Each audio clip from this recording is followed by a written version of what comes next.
Today's eMoney tip of the week, I'm going to talk to you about using estate planning when you're trying to show an estate strategy such as life insurance or Roth conversions.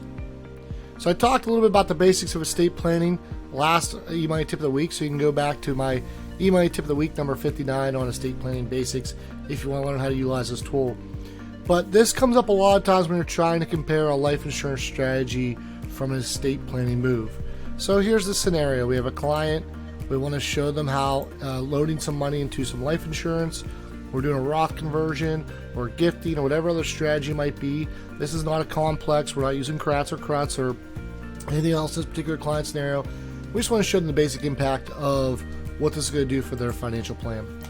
And so one of the problems with the estate planning strategy inside here is it's not Monte Carloing. And so what ends up happening is if you're trying to show what might happen with a 7% straight line rate of return inside maybe an aggressive growth fund, it's not going to really give you an apples to apples comparison. So what I like to do is I like to lower the expectation for a client of rates of return when I'm doing linear. Just like if I was doing straight linear on an Excel spreadsheet, future value calculations, I'm not going to use as high as a base number as when I'm doing Monte Carlo. So we're coming here, we're going to go under estate planning, and this is the scenario. So this particular client, we're going to show them how adding a life insurance as part of their estate plan is an important tool for them. Now, it's really, really important before you got to this point that you would have run a decision center and run where their current portfolio is, turn out life insurance to see the effect of paying that premium is on their retirement plan. So a lot of times I tell my clients, estate plan is important, but if that's not your number one goal and your number one goal is to retire or to have an income that outpaces inflation, why are you going to take resources that can be used for your lifestyle to help out your estate plan and strategy? So I'm assuming in this client, we've already had that conversation and we have enough in funds in their basic financial plan to pay for this particular policy. So we're going to go here under compare distributions.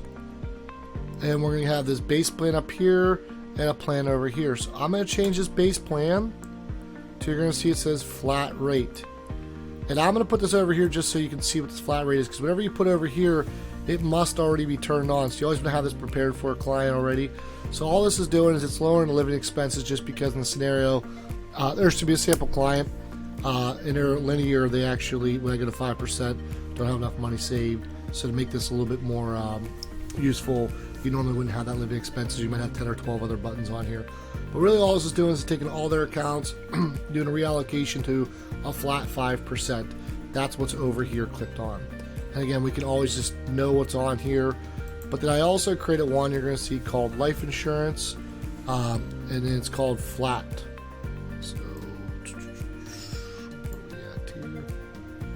helps if I can find my one. There we go, life insurance flat rate. And so what you'll see here is everything's the same except for this life insurance, and all it is adding a $500,000 life insurance policy. And this is last death because we really want to talk about estate magnification here. This isn't a can I have enough money. There is compare survivor income, which can help you with that conversation. I like to have that in decision center in a normal plan and just clicking on premature death. You can use the what ifs down here to do that, or you can build out a plan for that. But essentially, that's where I'm having that conversation. This is purely an estate-driven conversation with the client. And so what we can see right here now is this $500,000 policy is going to give them about $511,550. This policy has an increasing rate on the death benefit, the one I put inside of here. So it's a really easy conversation to have. Now, that sounds simple. You're saying, oh, it's a $500,000 policy, but there's a lot more that's going in there because it's affecting their cash flow. So if it's affecting their cash flow until the day they die, that's going to be less money they could use for other resources. So it's never as easy as just saying adding a $500,000 policy is going to make sense. And how do we fund this? So if it's pulling out of, say, an IRA or whatever else you're doing, because typically when I see strategies, you're trying to pay the income taxes at the person's tax bracket now so their children get it at the parents' tax rate is usually where we see these strategies done. But this is a really cool way, and you can do this with Roth conversions, use other basic estate planning strategies to show them inside of here. But like I said, I like to make this flat rate. I also when I'm doing this, I like to keep it in present value. These dollars are in future value dollars. It's just sometimes it gets confused to people when they look at dollars in the future, because we think in present value. They don't have to sit there and pull out a calculator and understanding what today's dollars and what it might be. And that $500,000 death benefit or increase on the estate, and really in today's dollars, is like $145,000. That might confuse some people because they're like, well, isn't the death benefit my policy? But again, we're backing those dollars in because this is the last year of death. It's not saying if they died today, there wouldn't be that magnification of 100. It's the date up here that's pulling these dollars back. And so that's really, really important for a client to see that and understand what the value is. Yeah, that $500,000 is going to pay out in the future. It's like paying out $146,000 today. So I think it's a really, really great tool to use if used correctly. And again, my strategy today is based upon the fact of using a lower flat rate of return because we're linear. We're not talking Monte Carlo, we're inside of estate planning. So I find it's more beneficial to make all things even, to create a base plan that has a flat rate, and then whatever plan you're showing, add some type of flat rate that is exactly the same as what over here. So you're eliminating or reducing that higher rate of return. It's not that if you have a 7 or 8% or whatever the default rate of return is of that account, that it's not showing apples to apples.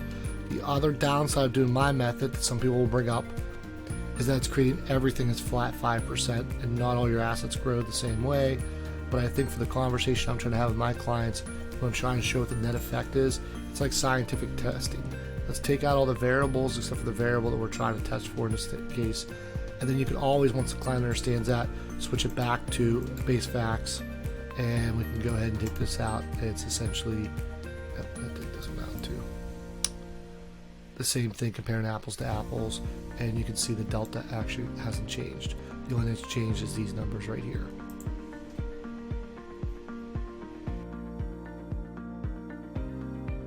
We hope this tip helped educate and empower you to do more plans for your clients so that you can impact more lives through financial planning. If you have some great tips we don't know about, we'd love to hear about them. If you have a better way of doing what we just showed you, we'd love to hear about that, because we are a noble profession, and together